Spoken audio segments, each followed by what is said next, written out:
جب اس کو غسل دیتے دیتے اس کا ہاتھ اس کے ران پر پہنچا تو اس کی زبان سے نکلا یہ تو وہی عورت ہے جس کے تعلقات فلاں مرد سے تھے۔ اتنا کہا اور اس کا ہاتھ اس کے جسم سے یوں ہی چپک گیا، اب چھٹنے کا نام نہیں لیتا۔ اس نے بے حد کوشش کی کہ اس کا ہاتھ اس کے جسم سے چھٹ جائے لیکن ہاتھ نہیں چھٹتا۔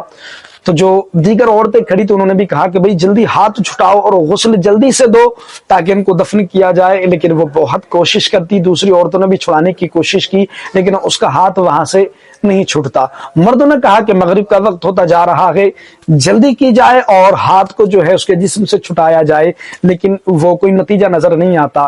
پھر کہا کہ چلو مفتی لوگوں کو بلایا جائے، بڑے بڑے مفکروں کو بلایا گیا، فتویٰ لیا گیا کہ اس کا کوئی حل بتایا جائے کہ اس کی کیا صورت ہوگی جس سے یہ بات تکمیل تک پہنچے۔ تو کسی نے فتویٰ دیا کہ جو عورت غسل دینے والی ہے اس کے ہاتھ کو کاٹ دیا جائے۔ تو اس کے خاندان والوں نے کہا کہ ہم یہ برداشت نہیں کریں گے کہ ہماری عورت کا ہاتھ کاٹا جائے۔ تو پھر کسی نے فتویٰ دیا کہ جو عورت مر چکی ہے اس کے جسم کے اتنے حصے کو، اتنی کھال کو کاٹ دیا جائے۔ تو ان کے خاندان والوں نے کہا کہ ہم یہ بھی برداشت نہیں کریں گے۔ تو پھر کہا کہ اب اس کا کیا حل نکالا جائے، کوئی تو صورت ہوگی جو اس سے باہر آئے۔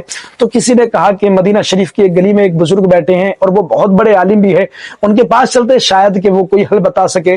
لوگ گئے تو مدینہ شریف کی ایک گلی میں حضرت امام مالک تشریف فرما تھے۔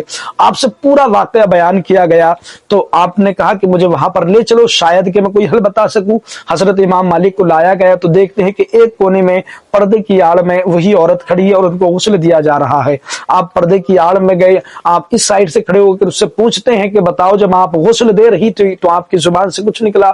تو عورت کہتی ہے کہ ہاں بس میری زبان سے اتنا نکلا تھا کہ اس عورت کے فلاں مرد کے ساتھ تعلقات ہیں۔ تو حضرت امام مالک کہتے ہیں آپ نے تو یہ کہہ دیا، کیا آپ نے اپنی آنکھوں سے دیکھا؟ بولے میں نے اپنی آنکھوں سے نہیں دیکھا۔ کیا آپ کے پاس اس کے گواہ موجود ہیں؟ بولے میرے پاس اس کے گواہ بھی موجود نہیں ہے، بس میں نے اس عورت کو فلاں مرد کے قریب سے نکلتے دیکھا تو مجھے یہ گمان ہوا کہ شاید اس کے ساتھ ناجائز تعلقات ہیں۔ تو حضرت امام مالک کہتے ہیں کہ اگر تمہیں نہ تمہارے پاس گواہ موجود ہو اور نہ ہی تم نے خود سے دیکھا ہو تو یوں کسی پر الزام لگانا نہیں چاہیے۔ انہوں نے کلام مقدس کی ایک آیت کریمہ پڑھی اور کلام مقدس آیت کریمہ کا مفہوم یہ اللہ تبارک و تعالیٰ فرماتا ہے اگر تم کسی عورت پر زنا کے ناجائز تعلقات یا زنا کا الزام لگاتے ہو اور تمہارے پاس 4 گواہ موجود بھی نہ ہو تو پھر ان کے لیے 80 کوڑے مارے جائیں۔